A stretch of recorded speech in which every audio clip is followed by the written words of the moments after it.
Good morning. Good morning. I feel like we have this tradition now that we started and we have to continue with is the drink. Oh, is your cup like a opal, Oh no, but iridescent?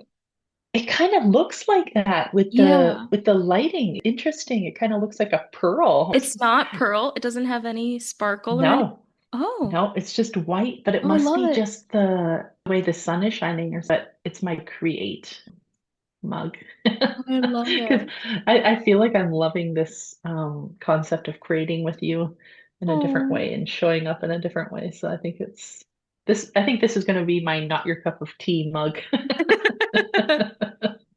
But I went very simple today. I just Mhm. went with coffee and then this creamer. I don't know if I was mentioning it last time. It's called Smart Sip. And it's this Oh. local Canadian company. And she made a creamer, but it's like a fiber creamer. So this one has a vanilla ice cream flavor, but Oh, it's not like, so it's a creamer, but it's not like super sweet. So I went simple today. So how about you? that's okay. I feel like every day you have to go with whatever flavor, whatever mood you're in. Today's a simple day. My cup isn't as exciting as yours because this is just my Oh, blender cup. But I have a smoothie today because it's been very oh, hot here and I didn't know if I had enough goat milk for cacao. So I was like, oh, let's just do a smoothie. So we've got strawberries, mango, honey, mm. yogurt, and I put this gut health powder in there to support my gut health, and a little bit of stevia too. And that's it. You just blend it Ooh. all up and That's my kids for sure go-to. Strawberry mango smoothies are really. their go-to. So Continuously washing out the blender because they're making those. so there is also orange juice. I knew that I was forgetting something. Mm. I find that the orange juice and the yogurt, something about that combination is really yummy. And I also usually put banana, but we ran out of banana, so I'm gonna go to the grocery store and get more. Mm. So I just stuck with the strawberry mango. So it's my first time actually trying that combination without the banana. So I'm excited. Oh, that would be my choice too. When I'm making a smoothie, I love strawberry, banana, and orange juice. Mhm. Do you know, maybe this is interesting because I feel like this goes into what we're going to talk about today, just about that hustle culture. But do you find that when you actually take time to make the thing, really intentionally take the time to make the thing that you're going to have, do you find that it tastes different? Because I find when I'm just rushing through something, I'm like throwing something together, just pour the coffee in the cup and just drink. I don't know sometimes if I even taste it or get the flavor of it at all because I'm just in such a rush Mhm. versus I find when you and I get together, we're like intentionally usually making our drink and then showing up to like hang out and have a chat. I don't know. I feel like I savor it more. I think so too. I think it's like the ritual of it and Mm. slowing down and being more present. It definitely also does feel like more special in a way. Oh, this is my drink for our not your cup of tea time. Mhm. And maybe the people that are listening, maybe that's like even just the simplest thing is that can you slow down just in that moment? So it's picking one thing. I've started recently to pick my morning coffee as sort of a time to slow down. So instead of, especially now because the kids are out of school for summer, I'm usually up hours before them. So I usually just come down, make my coffee or make my tea, and then go outside and then just enjoy it on the deck. And since I've been doing that, I feel like, and I was doing it before they finished school. I'd get them off to school, then I would go do it. I felt like my day sort of started out a lot more relaxed because I would just, rather than hustle, hustle, hustle, it was like, just go and enjoy this moment, get this reset before the day actually starts, and I know everyone doesn't have, everyone's in a different season of their life too. But I think even if it's just one time or one thing during the day where you just very intentionally slow it down, maybe that's dinner time or lunchtime, and actually just like, taste the salad or taste the food that you made. Because I sometimes wonder this, and maybe you might have some insight on this, but around pleasure, I wonder if we don't really truly experience pleasure the same way as we used to, because everything seems to be like, we talked about this, it's like this badge of honor of multitasking or rushing through everything. And then I wonder if the possibility is that then we're missing out on that sense of pleasure because we're not actually even enjoying it. We're just going through the motions of it, whether that be eating or drinking or creating. Do you see that or I think there's definitely I think especially as you get further into your life and adulthood, it's almost like life speeds up and then all of a sudden you turn back and you're like, whoa, how did we get here? It almost felt like, and I don't know if this is different based on culture too, right? But I felt like childhood was like really slow and I was always looking for the future. I can't wait to hit this age so I can drive. I can't wait to be an adult and have the freedom to go do whatever I want. I can't wait to have my career. I can't wait to have my relationship. All these things that were like, we're like outsourcing that pleasure to the future, right? And thinking that Mhm, it's in the destination of once we get there. But what's interesting is I've learned if you're not working on your inner self and doing inner work, then you're going to be the same person showing up to that destination in the future. And you may feel the same way. I give the example of if you wanted to go move somewhere else, to a different state, a different country, and you show up and you expect that moving to that place is going to be like change that you need mhm, to create this whole new identity for yourself. That environment can most definitely play a role in it, but I feel like at the end of the day, if you're still doing the same habits, thinking the same way, it's in those micro moments where you're talking about the pleasure. And another thing, oh, I love when this dropped in. I don't remember if I was working with the mushrooms or not, but I had a moment where this idea came in where I was thinking if I were to go to the grocery store right now, I don't know how many times I've walked into the grocery store. And I think at some point when you do something over and over, there's this element of it goes into this autopilot mode where you walk in, you which aisle to go, you go to the aisle, you pick up the thing, you go to the register, you check out, and you walk out. And one day I was thinking about this and I was like, how can I be more present in those mhm, moments? And what came to me was to meet each moment as if it were the first time that you encountered it. mm. And I First time love, at the grocery store. That's yeah. cool. But so then you walk in wherever it is, but if it the grocery store is so easy because everyone at some point does that, right?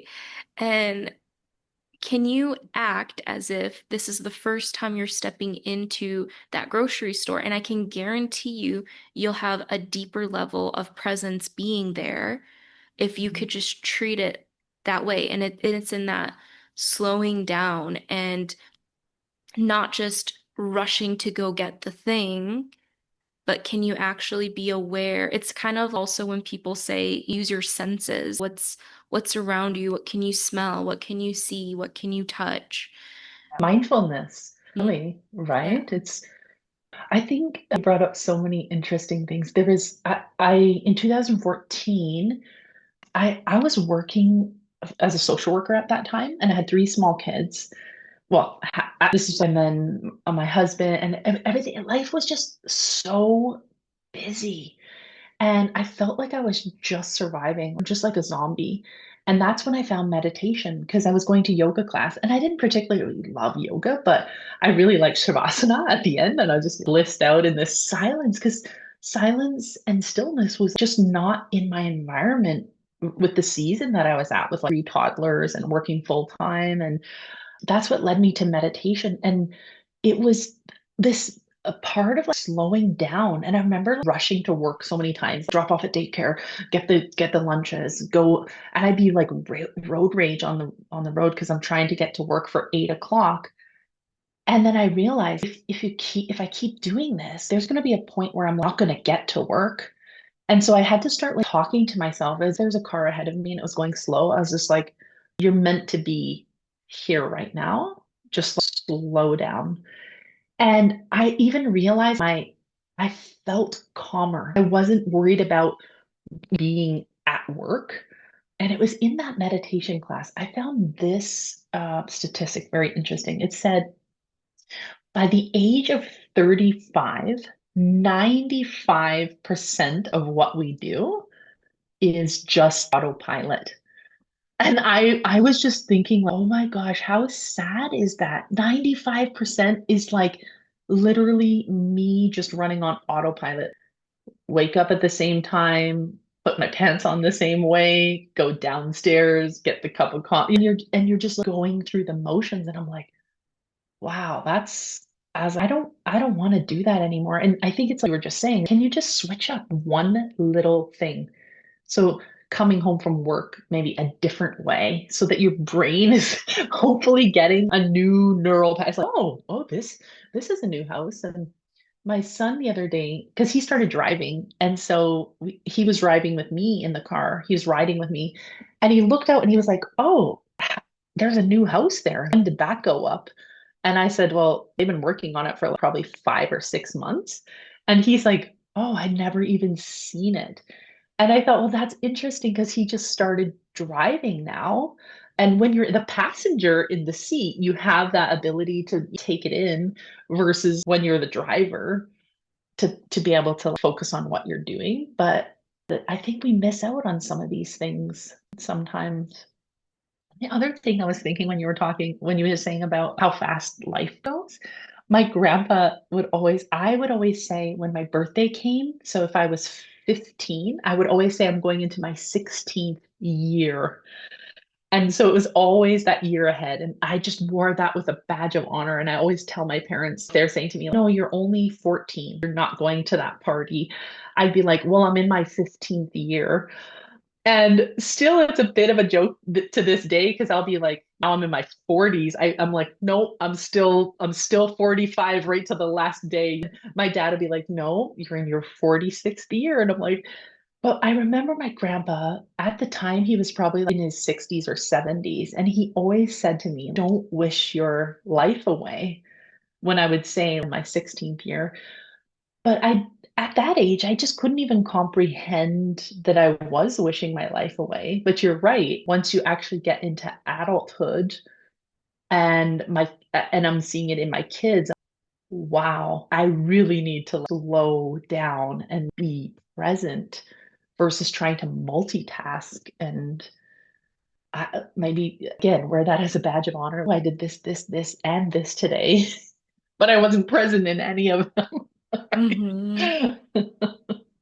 I started saying that what I wish for myself and for others is to create a life that we want to be present for.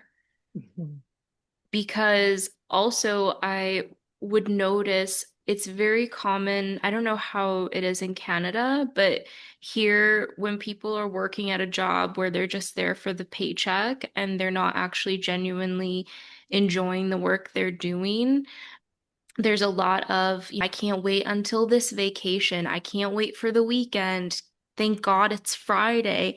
That mentality is so toxic because it's teaching us to only live for the weekend, only live for the vacation. Why would I want to live a life where I'm only, also the weekends are only 2 days of the 7 day? At Yeah. that point, I say go find a different job. If you're really that miserable, you're not a tree, you're not stuck in one spot. You can Mm. get up and move. And I don't think that there's really any excuse. People will try to say, oh, but where are they going to pay me more money? Or I'm too old, or I'm too this. And it's like, no, those are all just excuses. I have transitioned many different jobs. I have witnessed other people do it too. You're always going to be the one holding yourself back if that's what the conversation inside your head is. And for me, it was just non-negotiable because I started working from the age of 15. I started working at my local pool and then did internships over the summers while I was in university. And I just saw so many people. I saw people that really enjoyed what they were doing, and I saw people who were not enjoying it and who were miserable. And I just had made a promise to myself that whatever I did, I wanted to do something that I was actually interested in, that I actually had a passion for, that felt like it was coming from my heart and not from all the shoulds and rules of society or my parents or whatever. And also, when you were talking, I was also thinking about this. I think, especially for women, I don't feel like men have this as much, but for women, there is almost this conversation of aging is bad and we need to try to preserve our youth as much as possible. So when you're talking about the age thing where you were like, oh, I want to be older, but then once you hit a certain age, you're like, oh, I'm this young. And you I'm try to staying like here. to reverse. And I was just curious, what do you think we can do to be more present with the season of life that we're in so that we can fully embrace it? Because each stage of life has its own beauty and gifts and challenges. And I feel like when we can actually embrace where we're at, that's when we can live more fully. I absolutely agree. I think it wasn't until I actually realized that there were these stages of, it just referring to when we're saying women in the archetypes, right? And I could actually sit down and see, oh, my maiden self, and oh, my mother self, and my wild woman self, and crone self. And it's these are all part of me. And I can still bring in that maiden self sometimes, even as I am in this mother crone, because I don't necessarily think that they're just like here, here, here, and here. I think there can be these healthy states of our archetypes throughout our lifetime. Because I've met women who are not age-wise, linear age-wise, they're not in the crone archetype, but their wisdom is far beyond their years. And so I think it's just being able to start to accept that we are all of these things and coming and actually coming into relationship. Sometimes I find it's like a fear of death that tends to be a lot more related to that aging aspect. And instead of actually celebrating all of the pieces that have gotten us to where we are in that as well. And I could see so many there's always this so many similarities with you and me, but I think I'm very much like you. Always I do really like security and safety. Those are my values, but I've never found that I would stay at a work just to have those values met. So when I was in child protection and I'm there for 4 years and I can just see that my health is declining, my mental health is declining. And yes, I was 21, 23. I owned my own home. I had a government job with a pension and benefits, all the things that I think generations before us saw as once you attain that, you're living life. And I felt like if this is life, I don't want this. I had probably more sick days and migraines and in all of those years. And finally, that's when I was like, this is done. I'm gonna sell my house, quit my job, move to Korea, and I could travel and I had this freedom and I just worked teaching English. And I would say those were such amazing years of my life because there was so much adventure and freedom and curiosity. And then when I came back to Canada and I started working at the cancer center, a lot of the things that you were saying were the things that I heard from my patients who were passing. So for me, they were the catalyst for me pivoting and retiring in my 30s from social work because I heard many of them there and they're dying and they're saying, "Oh, my wife and I we're gonna retire this year and we were gonna travel," or "Oh, I was gonna buy a motorbike." And there was all of these future things that they were looking forward to that now they were never going to get to experience.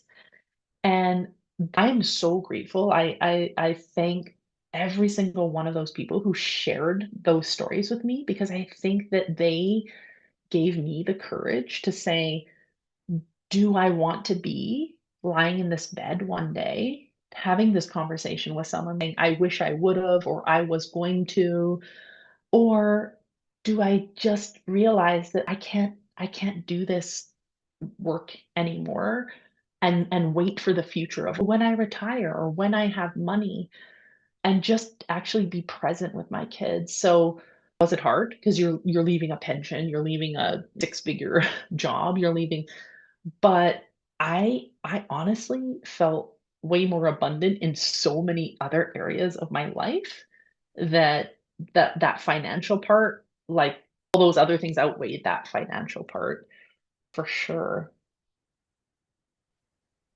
I love that you're bringing this up because it's making me think of something I saw a few weeks back where it was saying the only two people you need to consult on your life decisions are your 8-year-old self and your 80-year-old self. So if your Neat. eight-year-old self is not proud and doesn't look up to who you're being right now and where you're headed, then you shouldn't do that. And then if your 80-year-old self isn't looking back and saying, I'm so glad I did that. I had heard the connecting to the inner child and then making sure that you're running through what you're doing with your inner child. But I loved also from that past and future. I loved from both Yeah, sides. that's so neat. Excuse me, I'm gonna think about that now too, right? What would my 8-year-old self tell me right? Oh, what would my 80-year-old self? I think that's a great thing, even when it comes to fear, to just ask, be able to ask that 80-year-old self, is this fear even real, or is it just something that I haven't experienced before, so therefore Mhm. I don't know it yet? Is it really, is it the instinct that's trying to protect me, or is it just this fear of the unknown of something? Mhm. I was thinking about something. Maybe you could speak about your childhood because you were saying on how you were just looking forward to the next thing when I can drive, when I can. I think growing up in the house that I grew up, there was this sense of if you were busy, then you were contributing or then you were successful. Mhm. And I was just thinking about times where, for example, your dad, it'd be like if you're working, if you're doing something, Mhm. then there was value to it. But I remember as a kid, if it'd be like summer vacation or something like that, and then I'm just like, hanging out, laying on the couch or laying in my room, if my parents weren't around, then it was okay to do that. But then if I heard them come home, there was this innate sense in me of, oh my God, you better do something. And Mhm. so I would like get up and I'd be pretending to clean, or I'd like to almost show that I wasn't being lazy. And Mhm. then I realized that some of that carried over into my life too, where especially I think during COVID when my husband was working at home at that time, I always felt like I better not sit down and just watch a show or relax because it's like, well, I better show that I'm doing something. And then I realized how many times are you really not doing I wasn't really doing something. I was just doing it to because my body was saying, well, you don't want to look lazy or you don't want to look like you're not contributing or you're not going to be successful if you don't do those. And I realized it wasn't even mine. It was like and I'm sure probably in my dad's generation, it probably came Hmm. from ancestors far back because they did have to break the land and do those things in order to provide for their family. But I think in some ways being able to find that balance of action versus what did you say? I think you said that to me, that being versus doing. Doing. Yeah. Yeah, I Um, find that balance in that.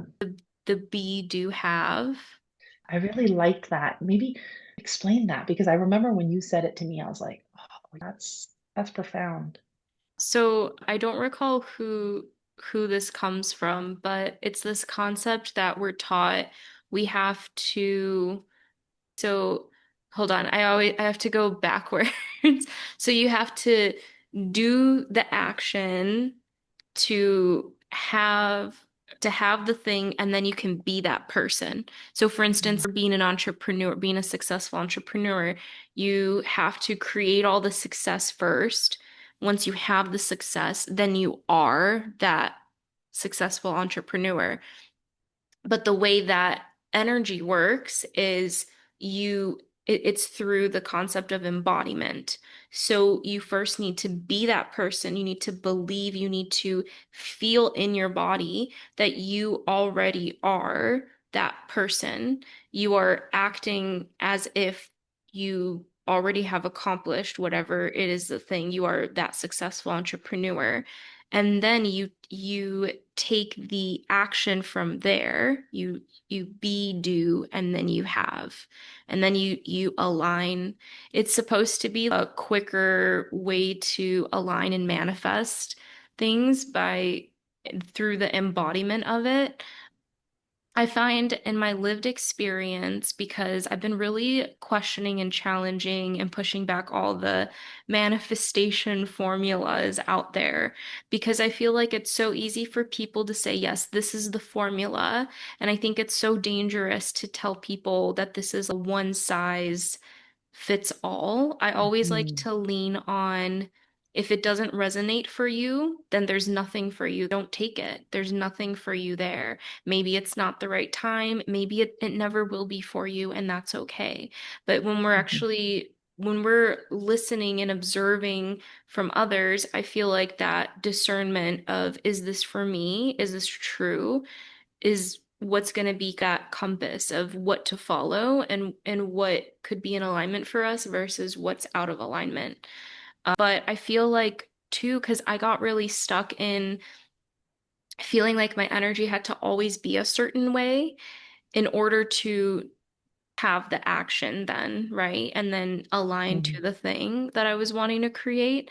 So I feel like sometimes you can play with the taking the action even if it's out of alignment, and just taking the action anyway and being courageous, because that taking the action in the physical world is a proclamation of I am doing this. And I think Mhm. it does help with the embodiment, because the more you take that action, the sometimes the feeling of the being can start to activate when you're actually doing the action. So I don't think it's necessarily a one only one way. You have to just Mhm. play with it and feel in the moment. But And I think even what you're talking about too is this sense of there's a difference between taking the action and then surrendering to it versus the hustle, do all the time. Because I know that where I've been trying to make something happen and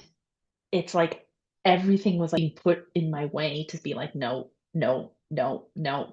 And I felt it comes from a different place. It's a place of me trying to make something happen versus me taking aligned action towards something that I don't know quite yet what it is, but at least I'm like, I'm not trying to force the thing that I think it is. I'm taking a step.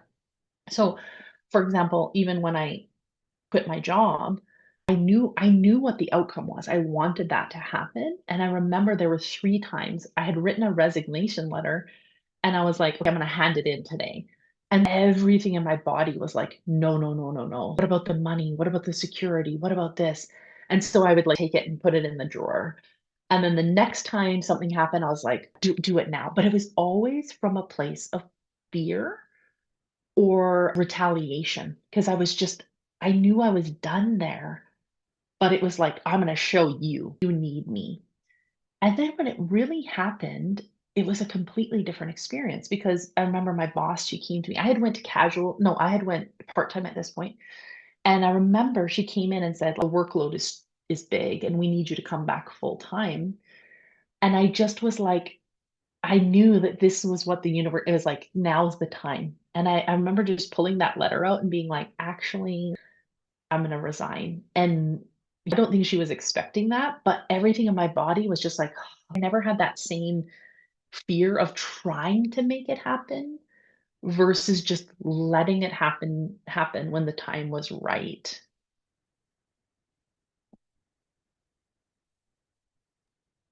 I feel like we're touching on divine timing. How do Yeah. you feel, or what do you feel like has supported you to trust in divine timing? I think it comes back to presence and acceptance. It's like when I'm just present with what I'm feeling and I have this acceptance of there is something, but I don't know what it is yet. I feel like my nervous system then is in a state of, I don't want to say control, but it's in a state of calm. And then I feel like I can trust more. Does that make sense? Mhm. So I think it does come back to what we're talking about in the sense of this hustle, hustle, hustle, go, go, go, do, do, do. I've never seen it serve me, especially my nervous system. In motherhood, when I was trying to do and be all the things, oh, I was not present. Like I just couldn't be. Um, versus when I was just allowing myself to be a lot more present. Um, I felt like I could trust the process a lot more. Mm. What about you? What was my question? The Was there anything that led you to be able to like, trust in that divine timing of things? I think more so in the reflection of how things unfolded before, looking back and seeing, oh, I took a step here and then that led me to this, and then I was able to go over here, and seeing how the journey unfolded for me, then that gave me that, like, because I had to build trust within myself. I was very Mm, disconnected from myself and from my own sense of worth and trust, and also trust in spirit. Even though I believed in universe, spirit, I didn't have that really strong faith and trust in spirit. So the last few years have really been a lot of learning how to surrender the part that's mhm, not mine, the part that's not my role, and then allowing myself to see how it will unfold. And I almost feel like sometimes what helps too is not knowing everything in your brain, mhm, because I feel like mhm. sometimes when we know the behind the scenes of how something is supposed to work, they say ignorance is bliss. Right. So when you're not aware of how it should be, then you can be more present with it and allow it to unfold naturally. Mhm. I think that's a great place to maybe stop. And I hope people that when people watch this, I hope they can take some of these reflections and just see in their own life where that is the hustle serving them or is that slowing down. I think the one thing I remember when I met and introduced you to sloth medicine, and I'll never forget sloth medicine for me. I introduce it to every one of my clients, I swear, and people around me because I just say if you think about a sloth you automatically just I just feel like talk slower. And so I remember when I introduced that concept to you, you were like, and your voice notes back to me that whole week, you're like, oh my gosh, when I slowed down, I saw this. When I slowed down, I saw this. And it was like listening to you almost experiment with like a whole new concept. And I love to always think of the sloth from Zootopia Yes, when I was they're thinking. rabbit and the fox, they're like in such a rush to be able to go do this thing. And then and the sloth is just like, and did you hear the joke about and it's just like, and then it's nighttime. And I always think about that. I'm just like, Mhm. because sometimes we can be put in situations where someone else wants us to perform faster or do something because their system runs like that. And it can sometimes activate us because we're like, oh my gosh, I'm feeling so activated. And so sometimes I just even think about sloth medicine and I'm just like, if I embrace into that sloth medicine, then I can bring that to the situation and hopefully, I don't know, I feel like it calms everything. I love sloth medicine. That was hilarious. I was literally envisioning the sloth from Zootopia as you were talking. Yeah. Sometimes Like I remember that thing that you told me you when you had driven by that squirrel oh, and then I was thinking, wow, how many times do we drive by something because we're just like, oh, I have to be here versus you told me, hey, I saw I think what squirrel or bunny? I can't the remember. Was squirrel. it? Yeah, because you were like, I'm embracing the my sloth medicine, and then I saw this unfold, right? It's like, Yeah, it mm, also makes me think about animals and how they just fully embrace their own rhythm, right? Like, a turtle goes really slow, whereas a bunny can go really fast. And just watching nature be in its own rhythm and really embrace that, I feel like that's just such beautiful inspiration for us as humans. The cool thing about us is we could tap into any of those, right? We don't have to yeah. stay, we're not as set as some animals maybe, but I guess the question to end on is what animal rhythm Oh, are we embracing? Drop your answer in the comments below. Let us know. yeah. One thing I should say is sometimes I think because I can often fall into that sloth medicine, I do sometimes need to embrace some of that Mm, paramedicine because otherwise there is this part of me that is just like, just taking it slow, just being present. But that can sometimes get out of balance too, right? yeah. And then we're missing that piece of actually taking the action because we're still in this space of just slowness. So I don't think it's necessarily just always black and white. I think there has to be that sort of play with both of them because I know my natural instinct is to go to sloth medicine. But then there's times where it's like, Lesley, come on, let's go. It's time to go. Well, I think Um, once you experience sloth medicine after being in hustle mode for so long, you're like, whoa, this is so amazing. Just that contrast of in letting your nervous system and body just have that exhale and that space. Like when we're talking about slowing down, one of my favorite times of the day for that is right in the morning, right when I wake up. My phone is on do not disturb mode. I don't look at it at all until after I have brushed my teeth and done a morning practice.